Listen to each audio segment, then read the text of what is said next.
سب سے اہم سوال یہ ہے کہ پورا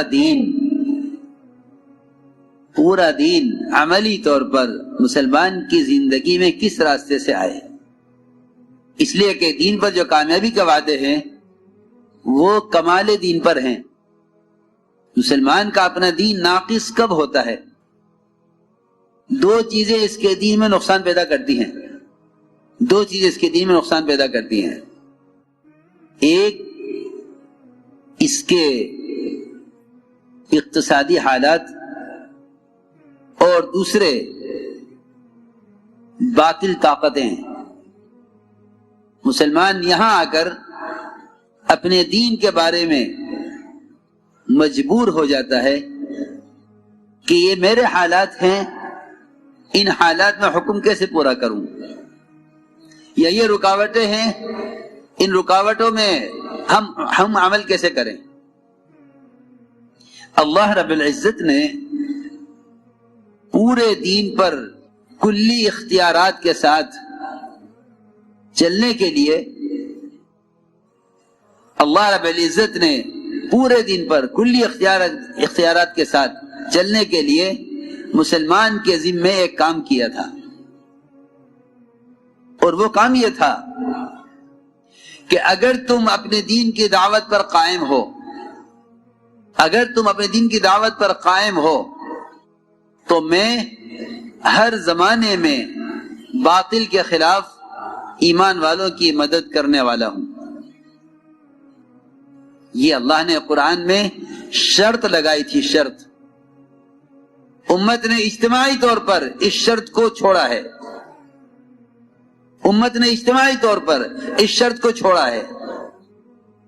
اللہ نے قرآن میں شرط لگائی تھی کہ اگر تم دعوت اللہ پر ہو تو میں تمہارے دونوں دشمنوں کے مقابلے مدد کروں گا. ایک دشمن باہر کا، ایک دشمن تمہارے اندر کا. اندر کا دشمن نفس ہے، ان اعداء عدوک الذی بین جنبیک. باہر کا دشمن وہ ہے جو دین کو نہیں چاہتا. اللہ رب العزت نے دین میں پیش آنے والی ان دونوں رکاوٹوں کے مغلوب کرنے اور ختم کرنے اور راستے سے ہٹانے کے لیے اس امت کو یہ راستہ دیا تھا. ان تنصر اللہ ینصرکم ویثبت اقدامکم، کہ اگر تم اپنے دین کی دعوت پر ہو تو اللہ رب العزت تمہاری ہر رکاوٹ کے مقابلے میں تمہارے مددگار ہیں اور تمہارے قدموں کو تمہارے دین پر جمانے والے ہیں. لیکن امت نے اجتماعی طور پر اس شرط کو چھوڑ دیا. اگر ہم غور کریں کہ دور صحابہ میں پورا کا پورا ملک اور بڑی بڑی طاقتیں ایک فرد کو اس کے دین سے ہٹانے میں ناکام ہو جاتی تھی. اگر غور کریں گے تو نتیجہ اس کے علاوہ کچھ نہیں ملے گا کہ ہر فرد اپنے دین کی دعوت پر قائم تھا. بڑی بڑی طاقتیں ایک مسلمان، ایک فرد کو اس کے دین سے ہٹانے میں ناکام ہو جاتی تھی. آخر اس کی کیا وجہ تھی؟ عبداللہ بن حذافہ رضی اللہ تعالی عنہ اپنی جماعت کے ساتھ روم میں کام کر رہے تھے. بادشاہ کو معلوم ہوا کہ اس جماعت میں عبداللہ بن حذافہ صحابی ہیں. ان کو قید کرایا اور ان کو نصرانیت کی طرف دعوت دی کہ آپ نصرانی ہو جائیے. عبداللہ بن حذافہ نے فرمایا کہ میں اپنا دین نہیں بدلوں گا. اس کی جو اصل وجہ تھی وہ یہ تھی کہ وہ اپنے دین کے ناصر تھے، اپنے دین کے مددگار تھے. معلیاسا کا ملفوظ ہے، وہ یاد رکھنا چاہیے. حضرت فرماتے تھے اپنی ذات سے پورے دین پر چلنے والا دیندار ہے لیکن دین کا مددگار نہیں ہے. دیندار ہے، دین کا مددگار نہیں ہے. دین کا مددگار وہ ہے جو دوسروں کو دین کی طرف دعوت دینے میں دین کے قائم کرنے پر مدد کر رہا ہو. اور کوشش کر رہا ہو، وہ دین کا مددگار ہے.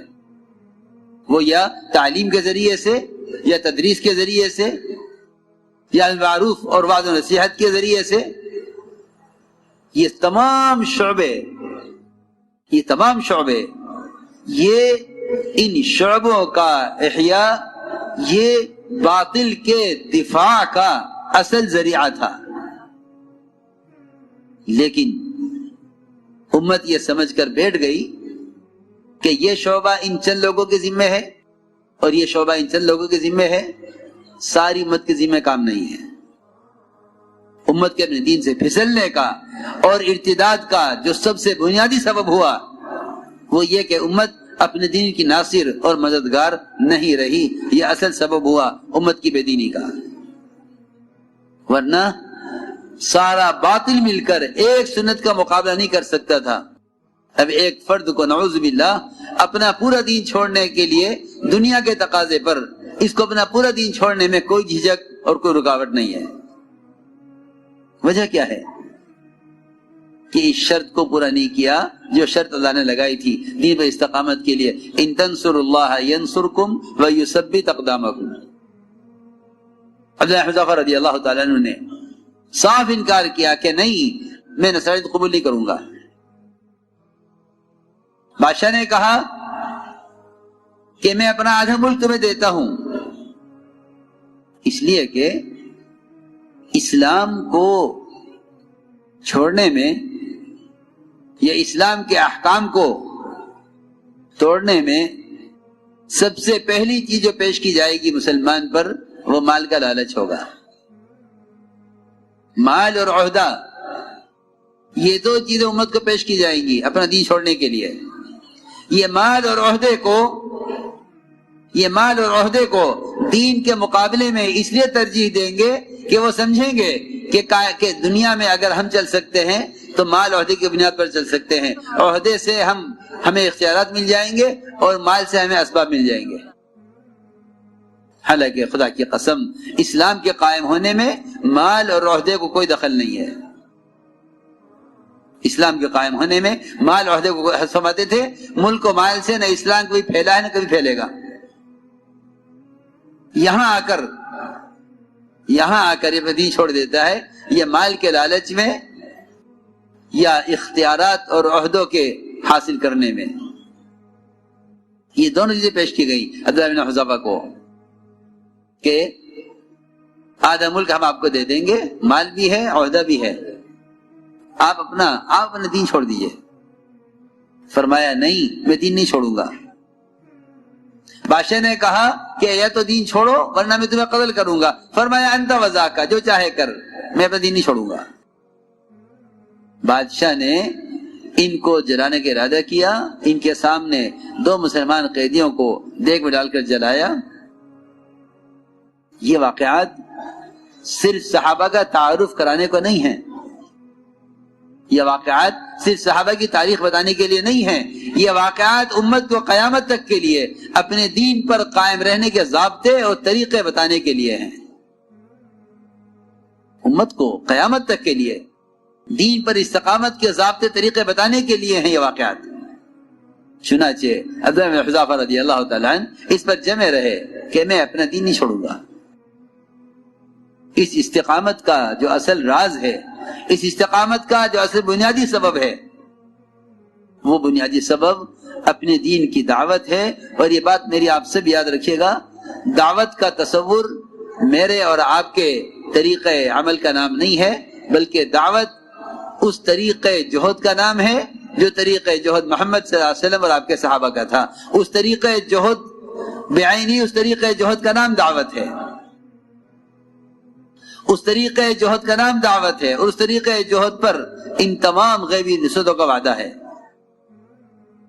ان واقعات سے سب سے پہلے ہمیں یہ سمجھنا چاہیے کہ آخر وہ کیا طریقہ، کیا عمل تھا جس پر اللہ تعالیٰ کی مددیں اور نصرتیں نازل ہوا کرتی تھی.